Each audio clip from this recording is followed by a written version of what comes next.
Hey, welcome back to Missless IBG. Today I want to talk about something that many people across different cultures and families have quietly lived through: parental favoritism. Whether you grew up in a culture that favored sons over daughters, or in a home where a sibling seemed to be the chosen one for whatever reason.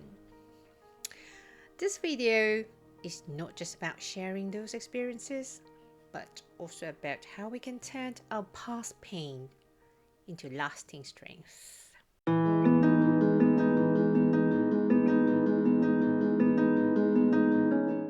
So I was chatting with a good friend recently about how deeply culture shapes our emotional growth. For me, growing up in a culture where boys were often seen as more important than girls was so real. It didn't matter how much effort you put in as a girl, because the boy was still and always the priority. And sadly, this isn't just my personal story. It's something that still happens today. Often parents doing it unconsciously. This kind of imbalance can have a deep and lasting impact, especially on children, because that shapes how we see ourselves, how we measure our worth, even before we understand what self-worth truly means.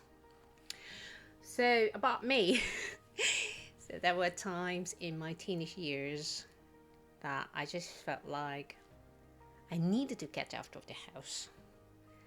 Not because I hated my parents, no, not like that, but because I couldn't breathe. Also in the family, I was labelled rebellious and difficult by many relatives, I would say. But really, that rebellion was actually my way of surviving. It's just like saying hey, I matter too. Do you see me as who I am? Like that. Yes, I struggled and I made huge mistakes. But at the same time, I just kept going. Because deep down, I knew that if no one else saw me, believed in me, in my own family, then I had to be the one who did it. So eventually, I stopped chasing my parents' approval. Instead, I focused on what I could control, my actions. Bit by bit, I started building a life of value through consistency, service, and self-trust. I didn't need to make a big announcement or look for applause. I simply showed up every day for myself, for my students, for my partner, for my 2 kids, and of course for my dreams, that I'm expanding my online ESL teaching platform, training other teachers, and growing my career in mortgage advising industry, helping and making impacts on people's lives. That's when I truly began to feel strong, not because someone finally praised me, but because I finally saw myself. Of course, there was time back in my teenage years that I felt a lot of resentment, especially towards my mom. Right now, we are totally fine. We are just so okay.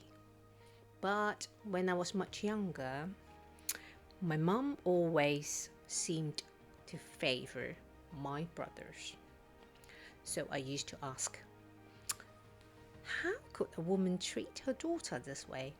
when she's also a female like that. But as I got older, I started to understand why. My mum basically had her own pain because she also grew up silent by her parents, by the culture, by her in-laws after marrying my dad, simply by her life. She was never taught how to validate herself, so she didn't know how to validate me. That doesn't erase the pain, of course, in my heart when I was little, but it actually gave me something more powerful than pain. The ability to break the cycle. Because I refuse to pass the same silence, the same pain onto my children, especially my daughter and the next generation to come. Well, even today, I sometimes come across some people who try to belittle me or make me feel like I don't belong.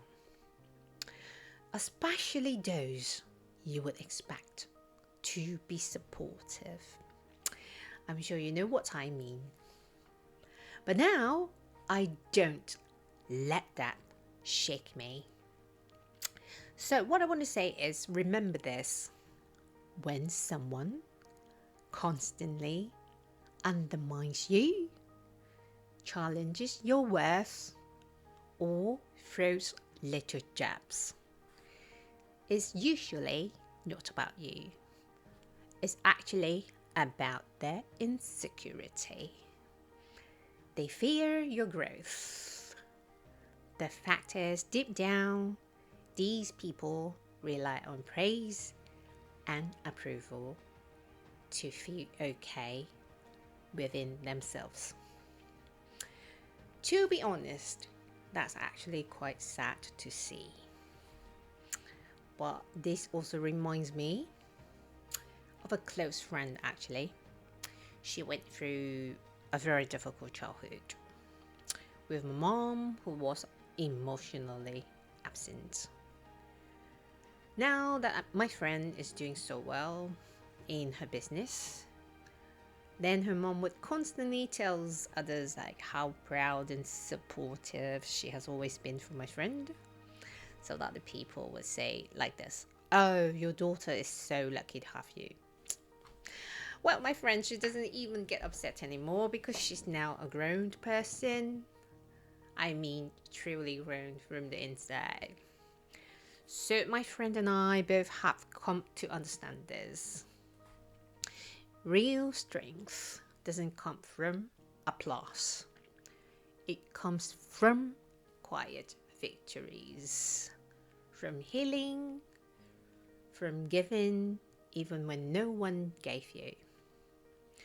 True growth is self-driven, not something measured by praise or applause. Well, look at some of the most successful people. They often lived simply, speak humbly, and give generously. Take Warren Buffett as an example, who still lives in the same modest house and eats like an ordinary person.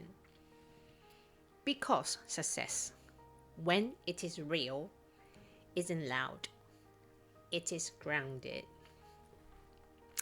So before I end this video, I just want to say, if you're still carrying wounds from your childhood, or if you have spent years trying to prove your worth to people who never really saw you, you don't really need the applause. You don't need to be chosen, because you have always been enough. They just couldn't see it. So keep building, keep healing. Every step forward is a revolution your younger self has been waiting for. You are not a failure.